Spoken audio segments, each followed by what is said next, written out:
देश में लगातार हो रहे रेल हादसों का जिम्मेदार कौन, ये पूछ रहे हैं लालू यादव जी।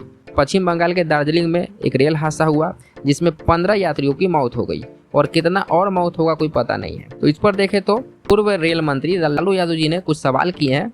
उन्होंने कहा है एक्स ऐप पर कि देश में लगातार हो रहे रेल हादसों का जिम्मेदार कौन है। वही कांग्रेस ने भी कहा है कि रेल हादसे थमने का नाम नहीं ले रहे हैं और दूसरी तरफ रेल मंत्री खोखले पीआर व रील बनाने में व्यस्त हैं। ये सब जो है ये सब देखे तो तंज कसने पर लगे हुई है सरकार में, ये नहीं कि जाकर मदद कर दें। तो विपक्षीय पार्टी जो है वो अपना राजनीतिक खेल रही है। बाकी आप बता सकते हैं इसके बारे में जो भी कहना हो। जय हिंद।